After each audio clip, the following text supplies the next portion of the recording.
Hello everyone, my name is Joanny and welcome to Love Qualified. Today I am going to be talking all about dissertations. Yay!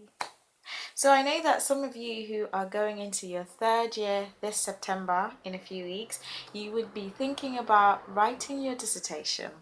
And the reason why I'm going to make this video is because I feel like before I started my own dissertation, I watched loads of videos on YouTube of people giving dissertation tips and that, and I know that it helped me a lot. So since I have experienced that and I've gone through the fire and come out of the other side, I thought it would be only right to give back and to share some of my tips based on my experience, and hopefully this video would help someone.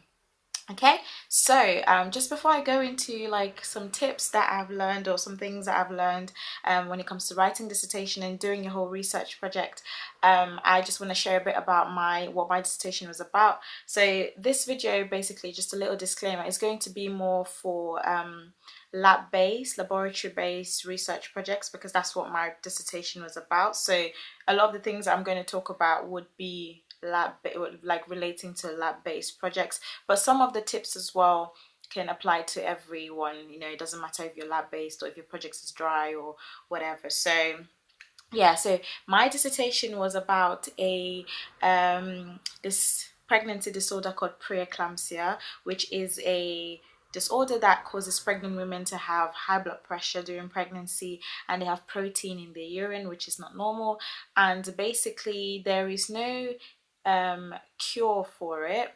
It has something to do with the spiral arteries in the mother's spiral arteries not developing properly. That means that the baby is not getting enough oxygen, and then the placenta, like the cells in the placenta, sends like some signals to the mother's body, and the mother, like, her blood pressure increases and all of that kind of stuff. And it's very dangerous. It can cause a lot of complications. It's dangerous to both the mother and the baby. And the reason is, we don't understand it properly. We don't understand the actual cause of it and how it comes about and stuff. So there's a lot of research going on preeclampsia and just like looking into it and stuff like that. So I was looking at my research was not, it wasn't clinical based, so it was more molecular based. I was in the lab almost every day of the week, 9 to 5. I was carrying out loads of experiments. I was looking at this protein and a staniocalcin 1, and it is a protein that's released by fetal cells. And I was just looking at how this protein is regulated by oxygen levels and other things. And I'm not going to go bore you guys with details, and then I was seeing how I could link that with preeclampsia and what that tells me with the general picture and all of that kind of stuff. I really, really enjoyed it. And yeah, so I'm going to be sharing with you some of my tips and stuff. So my very first tip is number one is to have an idea of what sort of area you want your research project to be in. So there are different types of, I'm going to speak from my biomedical science background. So even with biomedical science, like, there are different areas that your research project could be in. So I personally like reproduction. So that's why when I was looking at the titles, I was looking at titles that had to do with reproduction, so pregnancy and all of that kind of stuff, because I really love that area. That's what I'm interested in.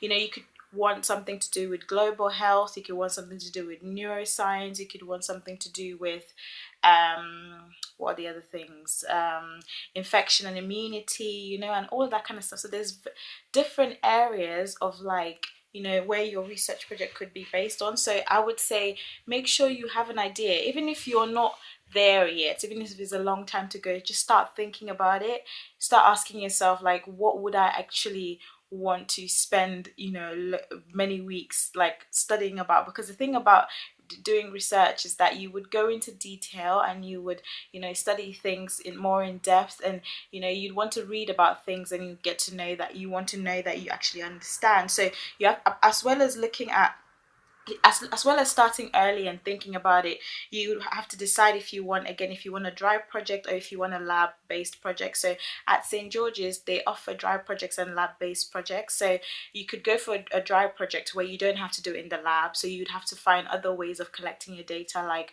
maybe doing questionnaires or interviewing patients or doing other things. And then you have the wet projects, which are the lab based projects. So you have to decide if you want a lab based project or a wet project, a lab-based project or a dry project. So a lab-based project is only 6,000 words, and the dry project is, I think, is 10,000 words. But again, this varies from university to university, so you would have to find out how these things work. Now, my second tip is that before you choose a project, make sure that you know as much detail about that project as possible. So I would say that, because here at George's, when they put the list of the projects, they write a little bit what the project is about.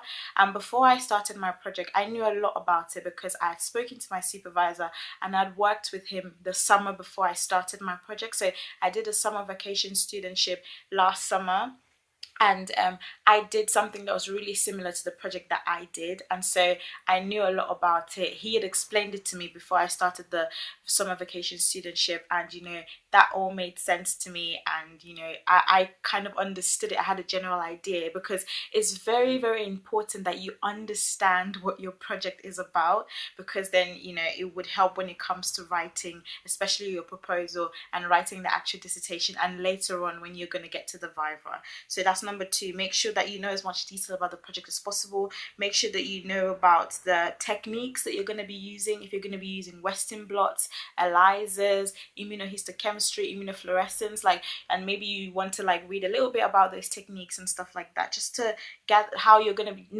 be gathering your data and all of that kind of stuff. So yeah. Number three, I would say, just find out a little bit of what your supervisor is like. So like I mentioned in my previous video, when I was talking about my biomedical science experience, I said that there is that it's when you have a good project, something that you're really interested in, and you have a crap supervisor, you might struggle a little bit. But then at the end of the day, you don't want to have a really good supervisor.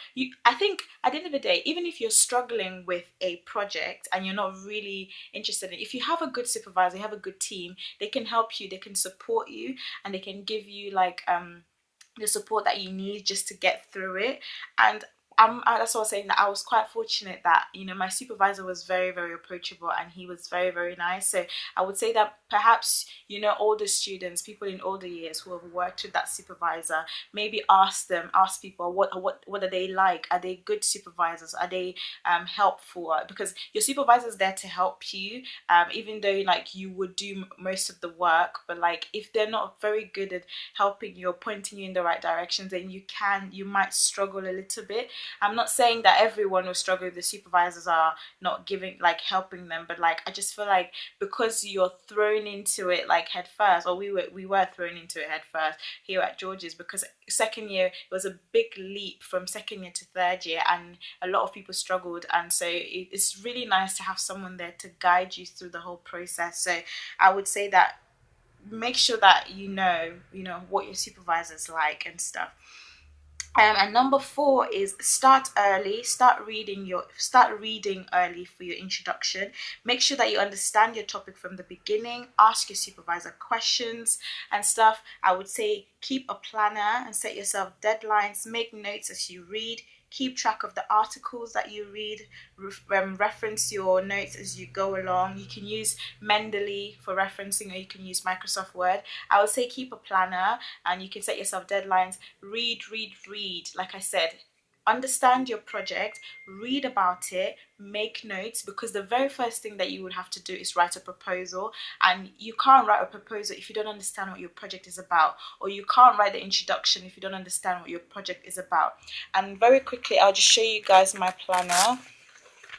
So this is the planner that I had for my research project, and I remember, if you guys watched one of my first vlogs for final year, you would have seen this planner. So basically, I had a section where I was writing about writing all my notes and stuff like that. That was the plan that I made for the planner for the whole year. I didn't really stick to the plan, but it was a general idea.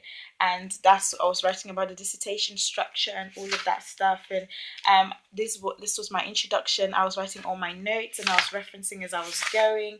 And then I had other things as well. When I was writing the body of the essay, of the dissertation, I was writing down a lot of like notes, and then I would reference them as I go along, just to make sure that I know what which information, where I got it from. So this planner really helped me. And yeah, I wrote loads of things in here. And whenever I was writing my dissertation, I wrote down everything, and then I went back. I wrote down everything in here, and then I wrote down the dissertation using this. And even when I was prepping for my Viva as well, I wrote all my notes in here. So there you go, that's like Viva prep and stuff. I wrote my notes in here. So if you're a planner kind of person, I would say that do keep a planner. And it really did help me. And I would say that, if you're that kind of person who likes writing things down, then definitely keep a planner. So yeah, that was the fourth tip. My fifth tip is write your materials and methods section as you go. So this is for people who are doing lab-based projects, or even dry projects as well. Sorry, everyone has to write materials and methods.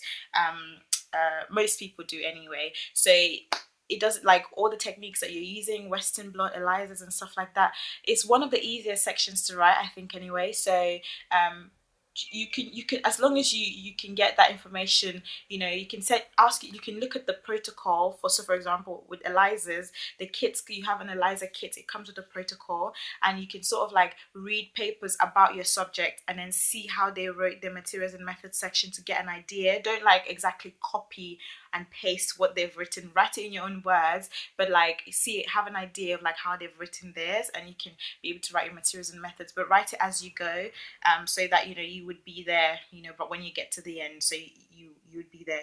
And with the materials and methods section, for lab-based projects, you have to keep a record of the concentrations that you use. So for example, if you're using antibodies and stuff, you have to make a note of the concentrations that you're using, like the exact things that you're using. If you're spinning stuff in the whatever, you have to know the speed at which you're spinning it in the, what's that thing that they call, forgotten the name now. You have to know the speed at which you're spinning it down at, and just little details as well that you have to write it in your materials and methods section. And again, if you read an actual article, like an actual research paper, a primary research paper, you would be able to see how they've written there, so you can have an idea of what you need to include and stuff, but also speak to your supervisor and stuff. So yeah, the sixth tip I have is when you're writing your results, analyze your results as you go along. So you might have to write, you might have to sort out your graphs, you might have to make figure legends and all of that stuff. Make sure that you sort those out as you go along, because you don't really want to leave everything till the end, because it might become too much. So if you do a set of experiments and you come up with the results, analyze those results and then move on to the next one. It just makes it a lot easier, because then if you analyze a set of results and experiments and you see what you have, it might even help you to know what set of experiments to do next. And if you sort out your graphs and figure legends and you put them into your dissertation as you go, you're writing your dissertation along as you go. So it can be like a lot easier for you. Now, tip number 7 is when it comes to discussion section. That was the hardest part for me, writing the discussion, because like, I don't know, I just struggled a lot with it. When you have to analyze your results and see if it makes sense and how that fits in with, like, in the wider perspective, like how your research has what it has added to the knowledge that we already had, or if it has contradicted someone else's research, or if it has agreed with someone else's research, and how how that fits into the world of like research and stuff like that.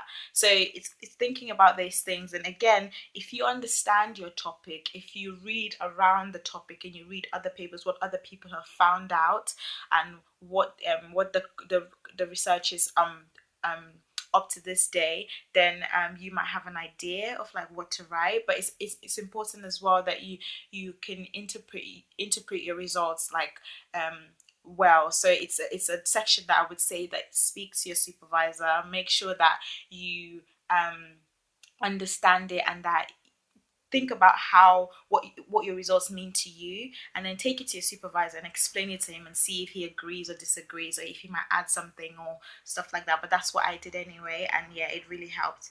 And my tip number 8 is that you should make use of supervisor feedback. So we were given the opportunity to hand in the first draft of our dissertation, and my supervisor, so he printed it all out, and then he wrote down, like, he was he wrote down really tiny, like, comments and stuff like that, and I had to take those comments on board and write them down in ways that, just to improve my dissertation.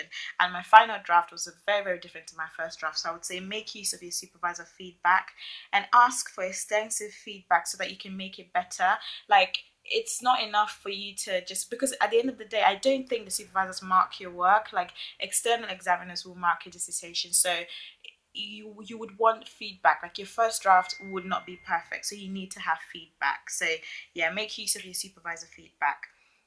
And my tip number 9 is that you can give other people who you trust to go through a dissertation as well. So if your parents, your mom or your dad or your uncle or your friend, I think my friend and I, we exchanged like dissertations, and we read each other's dissertations and just said what we thought about it.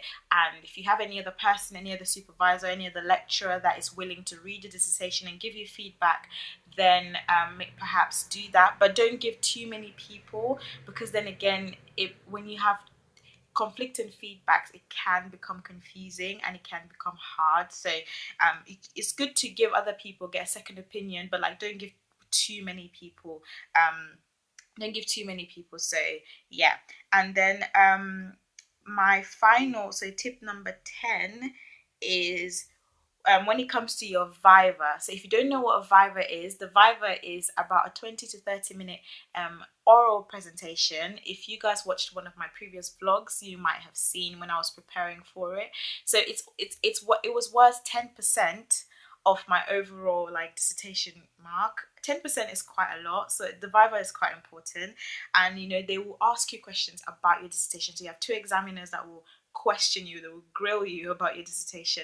And although it might sound scary, like, because I was scared, but if you know your dissertation, again, I'm going back to the fact that if you know your dissertation, if you know what you wrote, if you understood it, you would be able to answer the questions. So my number 1 tip for Viva is practice. Practice, practice, practice.